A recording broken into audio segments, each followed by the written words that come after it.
السلام عليكم ورحمة الله وبركاته. مرحبا بكم في فيديو جديد. الشباب، هذا الفيديو غنطرق الجواب على السؤال اللي سولني واحد من المتابعين ديالي، اللي هو كيفاش نتعامل مع درية كتحشم، كيفاش نخليها ما تحشمش.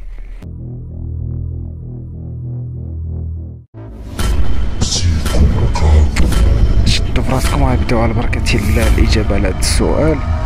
هذا سؤال صراحة زوين. علاش؟ لأنه أغلبيتكم كطيحوا في هذا المشكل.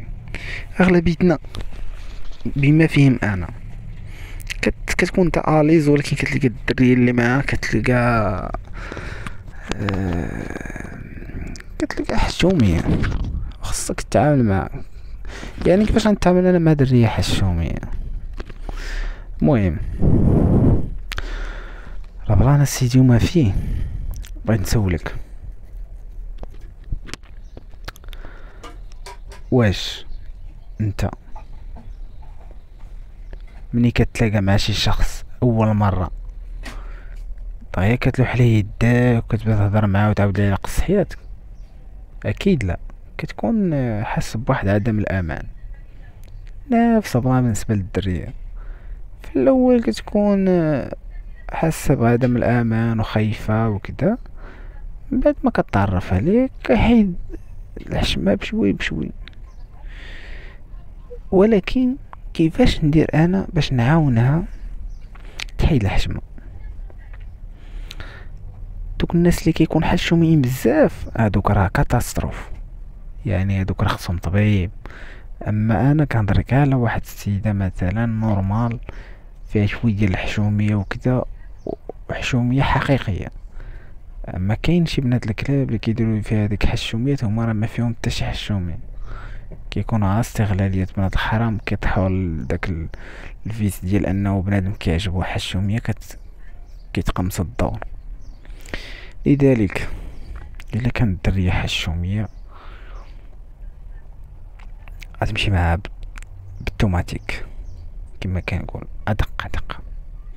تعرفوا انت وياها، تخرجوا النهار الاول، تبدلوا الجو، حاول تعطيها وقت تهضر، خليها تهضر، تصنت ليها مزيان، عطيها داك الاحساس بانها مهمه.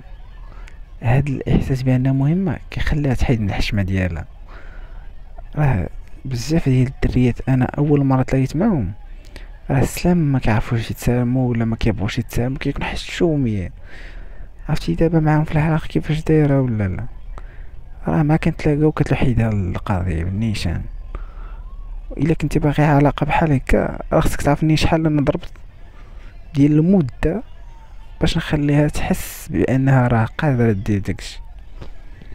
راه والله العظيم عندي دريات هي اين فوا كنتلاقى معاها سلام سلام كتلوح يدها الذكر، تقول لي كبر شويه شي لعيبه بحالك ولادي، فهمتي؟ كنت غير كتزعم. ولكن في الاول راه ما كانت زعمه، حتى هي في الاول كتبدا عليك بالحشوميه، يا اما الصناعيه يا اما حشوميه ديال بصح. انا ما يمكنش تميز بيناتهم بجوج. الا كاع غتميز بيناتهم نقدر نقول لك ان الحشوميه الصناعيه حد داك البديه، هي كتطرق وسط العلاقه وكتبان لك الكماره السنطيحه. اما الشخصيه اللي حشوميه ديال بصح كتضرب مع مدات كترخى. ولكن خصك انت ما تكونش حشومي.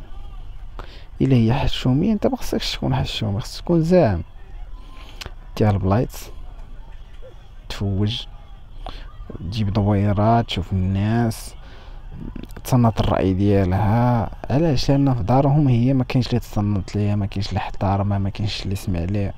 خصك تكون انت هو داك الشخص اللي كتسمع ليها وكذا، باش حتى هي في الاخر تعطي نتيجة. فهمتي؟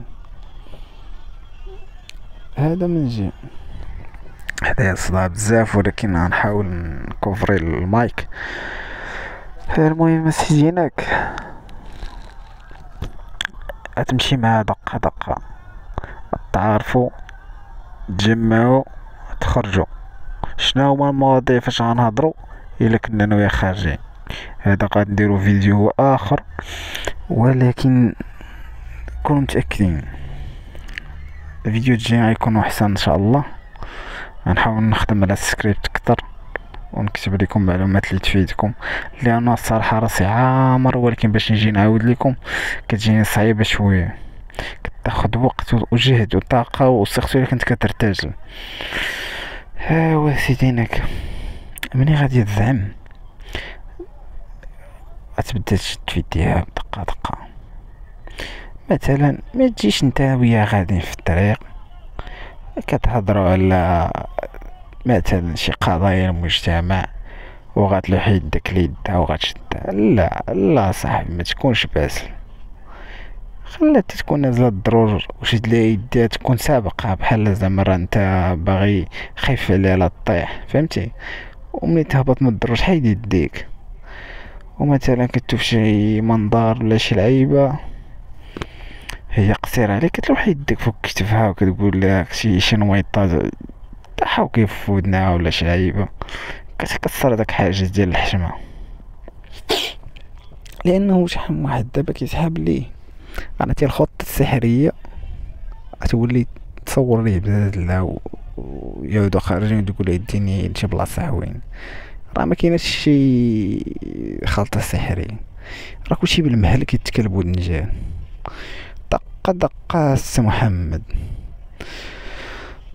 غتخرجوا غتجمعوا تحاول تجبد المواضيع اللي ما فيهمش الحشمه وداكشي، جمعها في اللي كان، عاودي لي على داركم، عاودي لي شنو درتي ديك النهار، هاها كون ضحوكي، شوف كون ضحوكي، خصك كل حاجه تعلق عليها وتضحك وتنشط، وهذا خصك تكون داك الشخص اللي انت كتنتظرو يكون معاك انت، فهمتي؟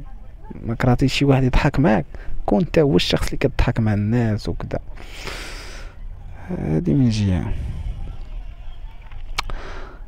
من جهه اخرى نعمس شنو نقول لك، صراحه عندي مهدي كاع، ولكن فاش كنجي بحال كنقول لكم كنخاف نقول لكم شي حاجه اللي ما تقدروش تستوعبوها بهذا المعنى، ولكن ما عليناش.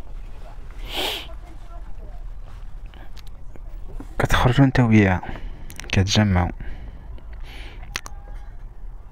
بان لك فين تلوح يدك لوح تاع البلايص ما عمرها شافتهم، سيدي هناك جمع معاه، حاول تكتر الهضره وكون ضحوكي، حاول تقيسها في اي فرصه جاتك،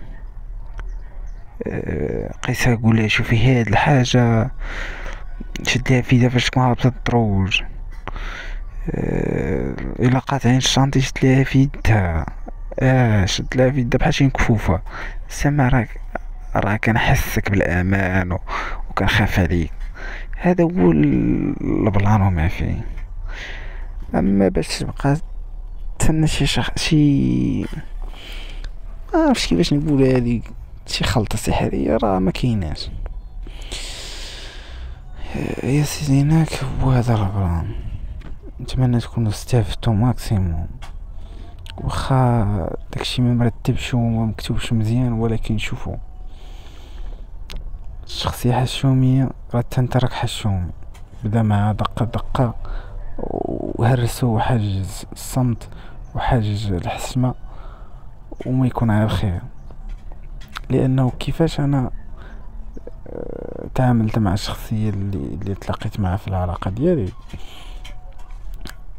انا واحد الشخص اللي ضحوكي بزاف، لذلك دغيا بداك الضحك وهذا كسرنا حاجز الصمت، بدينا كنجمعو هذا وكندخلو مواضيع، قولي انت شحال من واحد بغيتي في العرس، شحال من واحد بغيتي في الزواج، كدا كتجمع معاه كتحاول تكسر داك الحاجز ما امكن.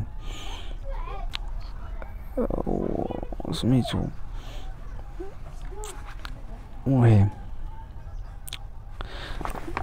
البلان ديالنا هو هذا، والله كرهت نزيدكم شي حاجات، ولكن وقت نعاس وكنقرا بزز هاد السكريبت ديالنا تقول كاتبو برجلي، نتمنى الفيديو اللي جاي يكون حسن، وتهلاو ليا في راسكم، وما تنساوش راه داكشي دقه دقه، اي حاجه دقه دقه دقه. هذا ما كان. تهلاو في راسكم، واللي مازال مابوني تابونا باش يوصلكم الجديد. نتمنى ما يكونش هذا هو الفيديو بيناتنا.